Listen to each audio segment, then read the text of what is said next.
Look at the cleanse, look at the moves! Faker, what was that? Gala gonna pick up yet another kill. It's a double, it's a triple, is it a quadra, is it a penta? Gala's gonna get it again! The penta kill for Gala! Gumayushi is dead! They have been doubted! They have been discounted! They have been dismissed! But DRX!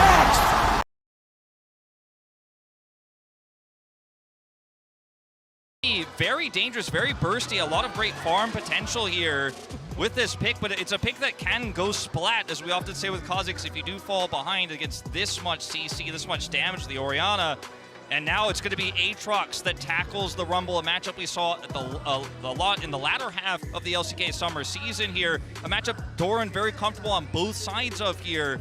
We'll see if he ends up taking the teleport or the ignite in this matchup, because I think it is going to be very defining, and I imagine that we'll see Peanut hovering the top side of the map quite substantially. Absolutely. I'm so glad you mentioned the Ignite for the Rumble, because we definitely have a guy over on the LCK show that has had a lot to say about the top Rumble and certain summoner choices. That would be Huni if you guys have watched the LCK, so would love to get his thoughts eventually. But you can do with mid-prio if the enemy support is also going to come down into the mid lane, or come up, I should say, as now Keria is here. He's got a combo going as the rest of Gen G is trying to come out and punish this, but it's actually T1 who are now in a 3v2 situation. Peanut has to flash away. Even Guma's joining the fight, and T1 are going to start this one off with a bang. They get, you know, kind of struggling, went in very deep on the river play. Now he's going to get invaded. Very nice timing on this invade from Owner. Yeah, exactly what I'm talking about. He identifies, okay, I've got the opportunity to come in here and smite, steal this away, drops the ward.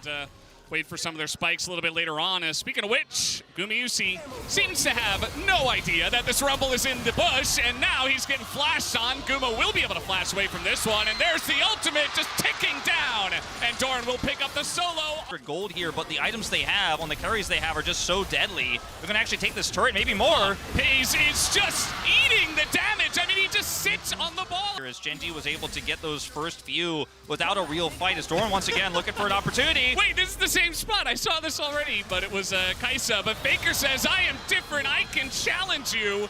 And that he will. He's just holding on, waiting for the 1 second for his shockwave. Doesn't even need it, as Chovy gonna come in, dodging the shuriken is Faker, but he's in a lot of trouble. He's alone against 3, and now Zeus is on the run to light, trying to continue on this one. Pays running into the rest of T1, but they will just be able to get away by running to their turret.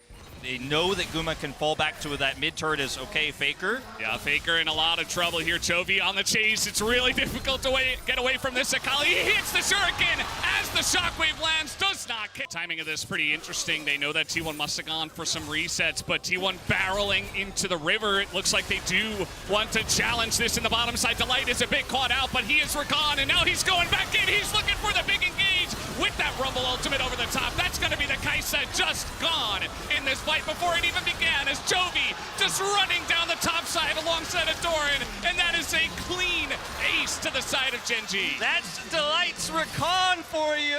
Zeus really goes the long way around, but even that bottom lane is pushed up for Gen G. This is very well set up for them to just take the Cloud Soul, and that they will. They're just going to take down the objective, and in the front is Owner. He's just going to get ripped to shreds immediately. Guma doesn't even get to do damage in this fight, as Zeus on the run as well, taking a punch. In goes Guma, trying to do something, but at this point it just looks like Gen G are in total control of this game, and Faker just gonna walk away with just his life. The rest of his team is gone. The rest of his team is gone, and this game, I think, likely gone with it. And once again, same MO from Gen G. Control the choke point, kite back to Baron, put Delight in the front. He looks like a squishy target. Maybe you can push onto this recon, but Delight will turn on you on a dime, and they just cannot close the distance. Owner tries, ultimately without Faker's help. But like I was saying before, everything needs to work together with T1, and if there's no vision, if there's no choke point control, you just cannot do it against Gen G. Oh boy, Faker trying his best, but I think Gen Z have their sights on the Nexus as a massive equalizer over the top. Just the cherry on top as Gen G dominate.